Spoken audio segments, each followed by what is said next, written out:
మీరు అన్నది కరెక్టేనండి. యాక్చువల్గా ఒకటి విషయం చెప్పాలండి.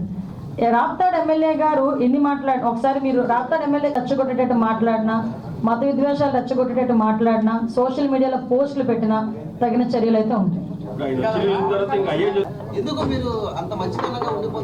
మేము మంచితనంగా అది మీకు మంచితనంగా కనిపిస్తే నిజంగా చాలా అదృష్టవంతులమే.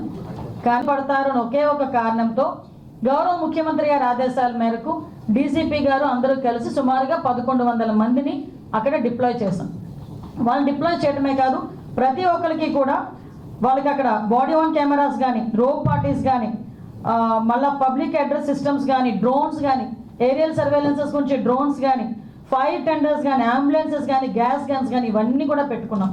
అంటే సాధారణంగా ఒక విఐపి వచ్చినప్పుడు ఎటువంటి ట్రీట్మెంట్ చేసుకుంటామో ఆ ట్రీట్మెంట్ అంతా కూడా ఒక సాధారణ ఒక పులివెందుల ఎమ్మెల్యేకి కూడా కేవలం ఎక్స్-సీఎం అనే కారణంతో మేము ఇవ్వడం కూడా జరిగింది. ఆ సంగతి కూడా మీరందరూ కూడా గమనించాలి. అదేవిధంగా సుమారుగా 7/4/2025 అంటే నిన్న ఇన్సిడెంట్ కన్నా మొన్న ఎస్పీ గారు చాలా క్లియర్గా కూర్చుని ఒక మీడియా ద్వారా వాళ్ళని పర్సనల్గా కూడా వైసీపీ నాయకుల్ని పిలిపించి ప్రాబ్లం ఎదురయ్యేటట్టుంది, ఎక్కువ మందిని మీరు మొబిలైజ్ చేయడం, వాట్సాప్స్లో కూడా ఇంతమంది రండి అంతమంది రండి, పోలీసులు కనుక మిమ్మల్ని అడ్డుకుంటే నడుచుకొని రండి లేకపోతే పరిగెత్తుకుంటూ రండి అని చెప్పి వాట్సాప్లో కూడా మెసేజ్లు చాలా మంది వైసీపీ నాయకులు రెచ్చగొట్టే ధోరణిలో అవన్నీ పెట్టారు.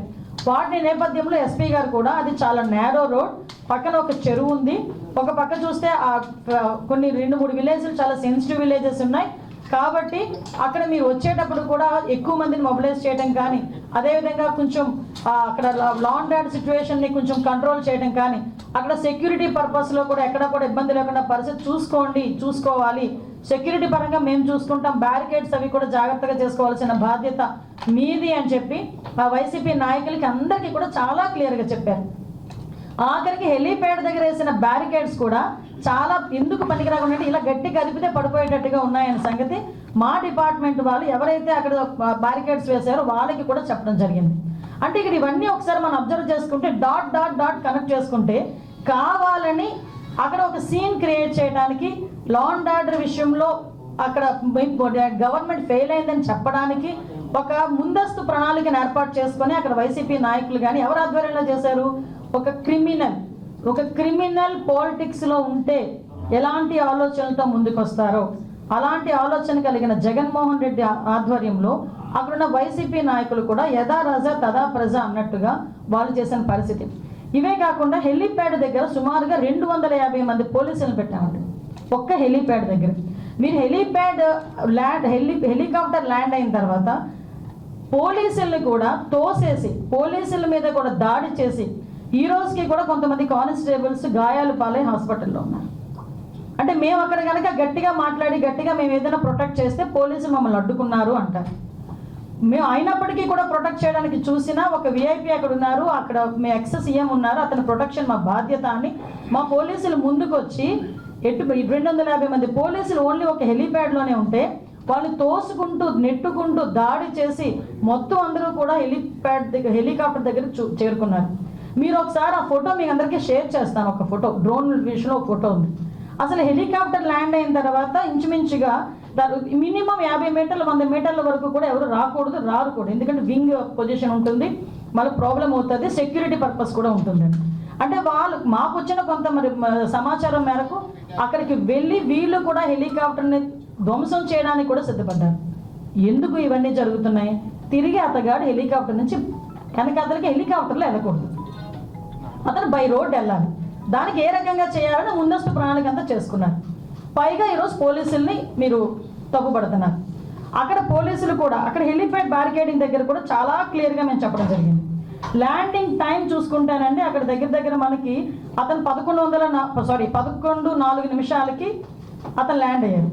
ల్యాండ్ అయిన తర్వాత చాలా క్లియర్గా అందరూ కూడా అందరూ కూడా లోపలికి వచ్చేసి అతన్ని ఇబ్బంది పెడితే పోలీసులు వాళ్ళందరినీ కూడా తోసుకుంటూ విఐపిని తీసుకొచ్చి కారులో ఎక్కించి పంపించడం జరిగింది. పంపించిన తర్వాత వీళ్ళు ఏమన్నారు, ఆ విండ్షీల్డ్ ఎక్కడో క్రాక్ అయింది, ఒక ఎయిర్ క్రాక్లా కనిపించింది, అబ్జర్వ్ చేశారు. అబ్జర్వ్ చేసిన తర్వాత అది ఎప్పుడు జరిగిందో తెలియదు, ఎలా జరిగిందో తెలియదు, కానీ వెళ్ళేటప్పుడు మేము అందులో హెలికాప్టర్లో వెళ్ళలేం కాబట్టి మేము బై రోడ్ వెళ్తాము. మీకు అరౌండ్ అంటే మాకు ఇన్ఫర్మేషన్ ఇచ్చిన తర్వాత ప్లస్ హెలికాప్టర్ పైకి వెళ్ళడం 12:42 నిమిషాలకి బై రోడ్ కన్ఫర్మ్ అయింది. 12:42 నిమిషాలకి బై రోడ్ కన్ఫర్మ్ అయింది. 12:56కి చాపర్ టేకాఫ్ అయిపోయింది. ఒకటి నాకు అర్థం కాదు ఏంటంటే, ఇక్కడ ఒక స్టెప్ బై స్టెప్ చూసుకుంటే 12:42కి రోడ్ మార్గాన్ని వెళ్తాము అని ఎందుకు చెప్పారు? హెలికాప్టర్ అది చాపర్ వాడు పైలట్ మేము మళ్ళీ పైకి తీసుకెళ్ళలేము, మాకు ఇబ్బంది అవుతుంది, టెక్నికల్ ఇష్యూస్ ఉన్నాయి కాబట్టి అతను ఏ ప్రోటోకాల్ ప్రకారం చెప్పాడు, ఏ టెక్నికల్ బేస్డ్ అని అతను చెప్పాడు, లేకపోతే అతను ఎందుకు ఇబ్బంది పడ్డాడు తిరిగి విఐపీని తీసుకెళ్ళడానికి, ఇది ముందస్తు ప్రణాళిక, లేకపోతే అతను వన్ సైడ్కే చాపర్ మాట్లాడుకున్నాడా, ఇవన్నీ కూడా మనం ఆలోచన చేసుకోవాలి. ఎందుకు ఇన్ని డౌట్లు వస్తున్నాయంటే, చాపర్ ఎగరటానికి విఐపీ ఉంటే ఎగరటానికి ఇబ్బంది అట. వితిన్ 14 minutesలో చాపర్ టేకాఫ్ అయిపోయింది, హ్యాపీగా వెళ్ళి ల్యాండ్ అయిపోయింది. కానీ చాపర్లో వెళ్ళే విఐపీకి ప్రాబ్లం కానీ ఆ పైలట్కి ప్రాబ్లం కాదా?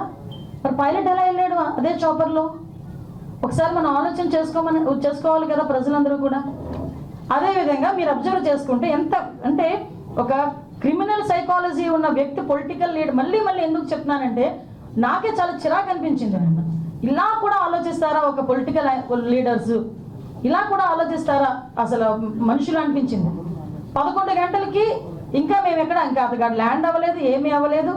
ఫస్ట్ పోస్టింగ్ ఒకటి వస్తుంది వైసీపీ దగ్గర నుంచి, ఎక్కడ పడితే అక్కడ పోలీసులు అడ్డుకుంటున్న, వైసీపీ నేతలను అడ్డుకుంటున్న పోలీసులు మమ్మల్ని అక్కడ వరకు రానివ్వట్లేదు అని ఒక పోస్ట్ పెడతారు. వితిన్ 30 minutesలో హెలిప్యాడ్ దగ్గర భద్రతా వైఫల్యం, పోలీసులు ఎవరు లేరు. అక్కడేమో పోలీసులు ఉన్నారంటాం, ఇక్కడేమో పోలీసులు లేరంటాం.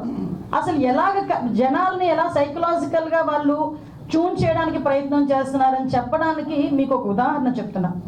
మళ్ళీ బయటకు వచ్చి ఓకే ఇదంతా జరిగింది, తర్వాత బయటకు వచ్చి ప్రెస్ మీట్ పెట్టారు. ఆయన ఇంచుమించుగా 11:04కి ల్యాండ్ అయ్యారు. డిపార్చర్ 11 గంటల 15 నిమిషాలకి డిపార్చర్ అయ్యారు. అక్కడ నుంచి పాపిరెడ్డిపాలెం వెళ్ళారు, అక్కడ విక్టిమ్ హౌస్కి వెళ్ళారు, ఇంపాక్ట్ అయ్యారు, బయటకు వచ్చి ప్రెస్ మీట్ పెట్టారు. బయటకు వచ్చి ప్రెస్ మీట్ పెట్టి ఎలా మాట్లాడారు, ఏం మాట్లాడారు అన్నది ప్రపంచం అంతా చూశారు నిన్న. అదంతా ఆ ప్రెస్ మీట్ అంతా చూస్తూ ఉంటే, ప్రెస్ మీట్లో జగన్మోహన్ రెడ్డి ఆ ప్రెస్ అతని మాటలు ఒక చెవిలో వినిపిస్తూ ఉంటే మైండ్లో రన్ అవుతుంది. ఏంటి రన్ అవుతుందో తెలుసా ప్రజలందరికీను? ఇదే జగన్మోహన్ రెడ్డి లాస్ట్ 5 సంవత్సరాలు చేసిన అరాచకాలన్నీ ప్రజల మైండ్లో రివైండ్ అవుతున్నాయి. ఎలా రివైండ్ అవుతున్నాయి? మాట్లాడితే లా అండ్ ఆర్డర్ లేదు, లా అండ్ ఆర్డర్ లేదు, లా అండ్ ఆర్డర్ లేదు. అసలు నాకు అర్థం కాలేదు.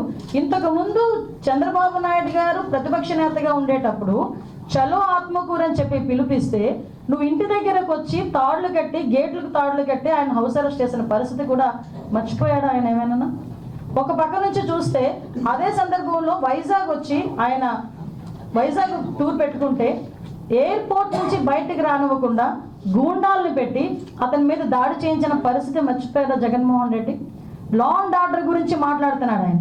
నేను ఇప్పుడు ఆయన ఎక్స్ సీఎంగా చంద్రబాబు నాయుడు గారు ఉన్నప్పుడు ఆయన చేసిన అరాచకాల్లో ఏదో మచ్చుకు కొన్ని చెప్తున్నా.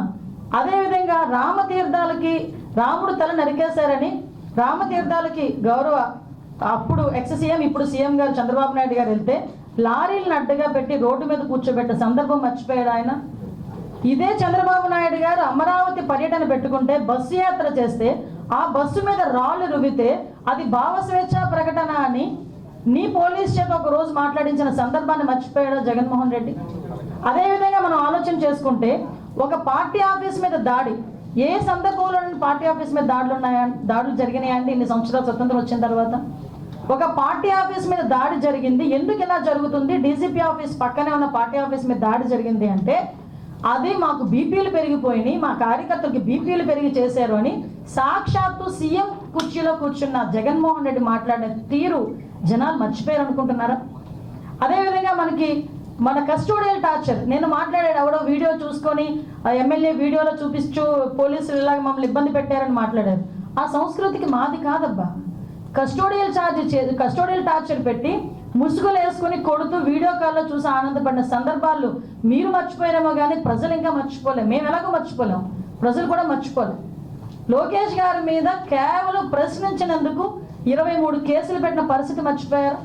ఈరోజు అద్భుతం ఏంటంటే ఈరోజు అసెంబ్లీలో ఉన్న ఎమ్మెల్యేల్లో 85 to 90% ఎమ్మెల్యేలు అందరికీ కూడా లాస్ట్ 5 సంవత్సరాల్లో జగన్మోహన్ రెడ్డి గారు పెట్టిన కేసులు 90% ఎమ్మెల్యేల మీద ఉన్నాయి. మరి ఈ రోజు నువ్వు వచ్చి లా అండ్ ఆర్డర్ గురించి మాట్లాడతావు, చంద్రబాబు నాయుడు గారి గురించి మాట్లాడతావు, పవన్ కళ్యాణ్ గారి గురించి మాట్లాడతావు. పవన్ కళ్యాణ్ అక్కడ సీఎం మీద కేసులు ఉన్నాయి, డిప్యూటీ సీఎం మీద కేసులు ఉన్నాయి. సీఎం రోడ్డు ఇప్పుడున్న సీఎం గారిని రోడ్డు మీద నిలబెట్టావు, డిప్యూటీ సీఎం గారిని రోడ్డు మీద పడుకోబెట్టావు. ఇప్పుడున్న స్పీకర్ గారి మీద కేసులు ఉన్నాయి, డిప్యూటీ స్పీకర్ గారికి కస్టోడియల్ టార్చర్స్ ఉన్నాయి, హోమ్ మినిస్టర్ నా మీద 23 కేసులు ఉన్నాయి. అలాంటిది చూసుకుంటే మొత్తం అందరు మినిస్టర్స్ మీద, అందరు ఎమ్మెల్యేస్ మీద సుమారు 90% ఎమ్మెల్యేస్ మీద కేసులు ఉన్నాయి. అదేవో హత్యల కేసులో, కబ్జాల కేసులో, దొంగతనాల కేసులు, ఆ కేసులు ఈ కేసులు కాదండి, కేవలం ప్రశ్నించినందుకు మా మీద పెట్టిన కేసులు ఇవన్నీ. నువ్వు ఈ రోజు వచ్చి మాట్లాడుతున్నావు. ఈ రోజు మేము ఎంత ట్రాన్స్పరెన్సీగా పనిచేస్తున్నామంటే, జగన్మోహన్ రెడ్డి నేను పలానా ఓకే సవాల్ వస్తేనే బెంగళూరు నుంచి వస్తావు, ఎక్కడైనా శవరాజకీయం చేయాలనుకుంటే బెంగళూరు నుంచి వస్తారు మీరు. ఎస్ కాదని చెప్పట్లేదే. మీరు ఎక్కడికి వెళ్తారని మీరు పర్మిషన్ పెడితే ఏ రోజైనా మిమ్మల్ని హౌస్ అరెస్ట్ చేసిన సందర్భాలు ఉన్నాయా? మిమ్మల్ని మీ నాయకులను ఎవరైనా హౌస్ అరెస్ట్ చేసిన సందర్భాలు ఉన్నాయా? ప్రివెంటివ్ అరెస్ట్ ఏమైనా చేస్తున్నామా? పరదాలు ఏమైనా కడుతున్నామా? పోలీస్ బందోబస్తుల మధ్యలో మేము ఏమైనా వెళ్తున్నామా?